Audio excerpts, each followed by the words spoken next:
Habari za muda huu ndugu wapenzi wasikilizaji na watazamaji wa Bongo 5. Mara baada ya kusikia taarifa za kifo cha aliyekuwa waziri mkuu wa zamani wa nchi ya Kenya, Raila Amolo Odinga, sasa baadhi ya watu maarufu wameweza kufunguka ya moyoni juu ya kifo hicho kuwaumiza. Mmoja wapo ni msanii mpendwa na mkongwe nchini Tanzania ajulikanaye kwa jina la Ali Kiba. Ali Kiba bwana kupitia ukurasa wake wa mitandao ya kijamii amefunguka kuumizwa na kifo cha mtu huyo mashuhuri kwenye masuala ya siasa ambaye ni Raila Amolo Odinga. Sasa Ali Kiba ameandika, bwana, nimesikitishwa kwa dhati kusikia kifo cha mheshimiwa Raila Amolo Odinga, waziri mkuu wa zamani wa nchi ya Kenya. Kwa niaba yangu binafsi na wote wanaokuheshimu kwa moyo wa dhati, naomba kukupa pole nyingi pamoja na rambirambi zangu za dhati kwa wewe na familia yako katika kipindi hiki cha majonzi. Tumesononeshwa sana na msiba huu mzito na tunasimama pamoja nawe katika huzuni. Tunakuombea upate nguvu kupitia upendo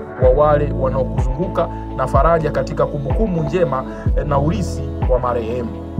Ni kweli kwamba maneno hayawezi kupunguza maumivu, lakini tafadhali fahamu kuwa upo katika mawazo na sala zetu.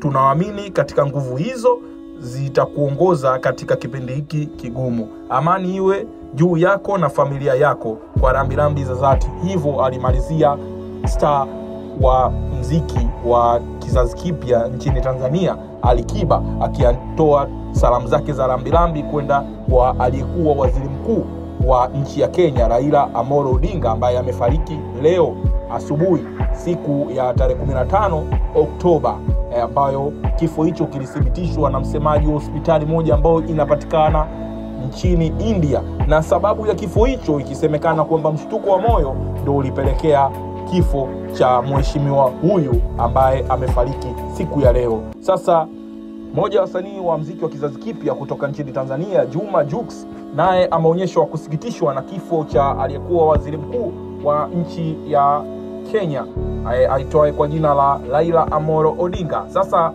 alichoandika bwana Juma Jux kutokana na msiba wa aliyekuwa waziri mkuu wa nchi hiyo ya Kenya bwana Raila Odinga, ameandika Juma Jux kwamba moyo wangu umeumia kusikia kifo cha mheshimiwa Raila Odinga, shujaa wa kweli wa Kiafrika na ishara ya uongozi, ujasiri na umoja. Nilipata heshima ya kukutana naye na familia yake nzuri wiki chache zilizopita jijini Nairobi nchini Kenya, na nilishuhudia unyenyekevu uliogubikwa na ukuu. Rambirambi zangu za dhati ziende kwa mheshimiwa William Ruto, rais wa Kenya, na mke wake, na kwa mke wa Raila Odinga, watoto na familia yake, na kwa watu wazuri wa Kenya. Roho yake ipumzike kwa amani milele. Hakika Afrika imepoteza moja ya kiongozi bora zaidi. Haya ni maneno ambayo ameandika bwana Juma Jux kupitia ukurasa wake wa Instagram, akionyeshwa huzuni baada ya kusikia kifo cha aliyekuwa waziri mkuu wa nchi ya Kenya bwana Raila Amolo Odinga, ambaye amefariki siku ya leo tarehe 15 Oktoba 2025. Asante sana, endelea kufuatilia Bongo 5 kwa ajili ya update mbalimbali za burudani, michezo na kijamii.